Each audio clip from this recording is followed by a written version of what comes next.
Hey book lovers, welcome back to my channel. Michelle Mahoney here.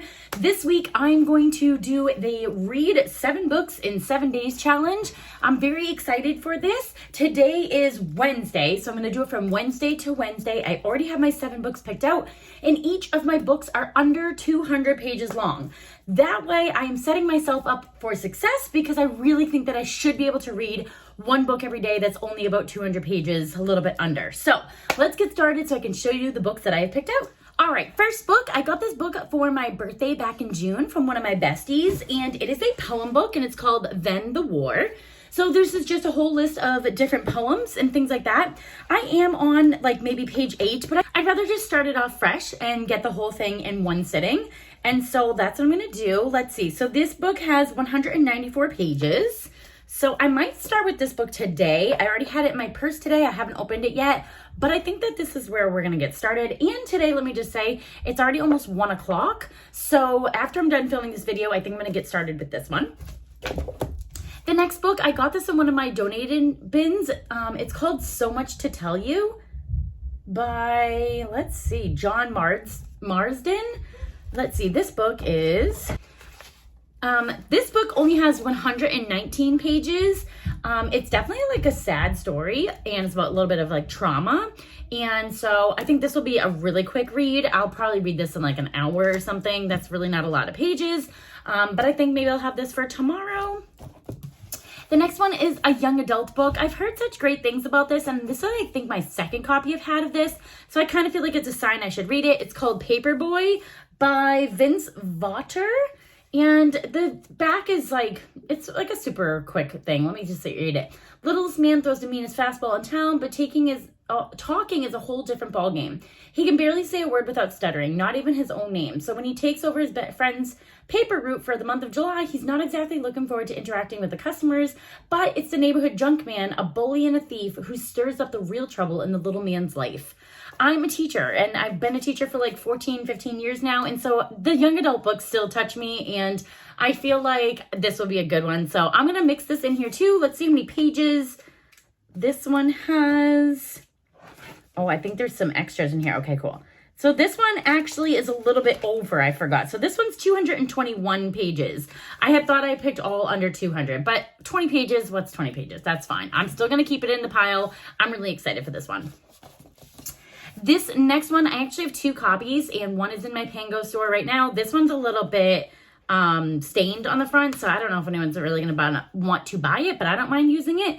So this one's called Proof of Heaven, a neurosurgeon's journey into the afterlife by Eben Alexander, MD. So I'm really excited to read this one. I like kind of thinking about the afterlife and what that could be like, and a lot of people have said that they've experienced the afterlife. So I feel like this is a cool one to read, see his point of view. You know, I think everyone kind of has their questions about whether you're like a full believer or not a believer or atheist or whatever. I still feel like everyone kind of has that wonder of like what actually happens when we die, because we don't know officially.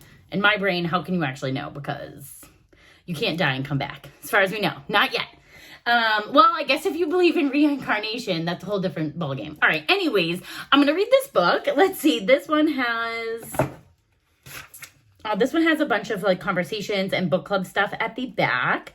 So the total page number, oh, there's a lot of references in here, an appendix, oh, a reading list. Oh my goodness, there's a lot of information in this book.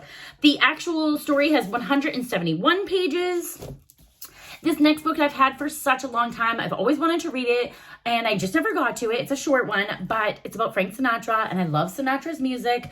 I heard he's not such a great person, or he wasn't such a great person, but this book is called Why Sinatra Matters by Pete Hamill, and I've always wanted to read it. I love that man's voice. So let's see, this one has 182 pages, again, a nice quick read, and something that's been on my TBR for a very long time. So I'm very excited to read this one. This one also has been on my TBR for quite some time, and I'm not really sure how I feel about it. It says it's a love story, but it's called Candy and Me. Again, I've had this book for a long, long time. So we will see what it's about. And, well, we'll see how the love story is. It only has 186 pages. And it says biography/autobiography, so it should be interesting. I'm excited to read it, see where it goes.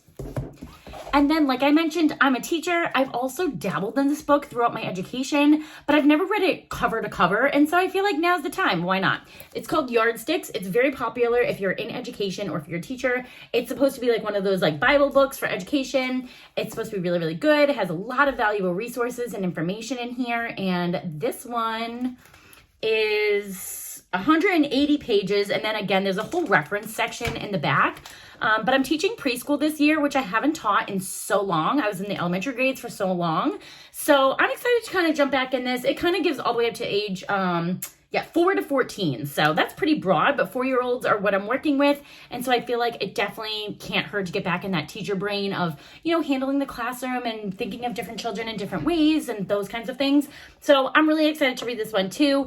And that is why I want to maybe do this more towards the end of my 7 days, because my school year is going to be starting soon. So I feel like this would be a great way to like jumpstart off the year, like getting everything fresh in my brain. So I'm really excited for this one as well. If you would like to join me in the 7 books in 7 days challenge, you can start at any time, but definitely comment down below. I'd love to hear what you're doing, how you're doing it. And if you're not already in my Facebook book club, you should definitely join us and tell us what 7 books that you are going to be reading for this reading challenge.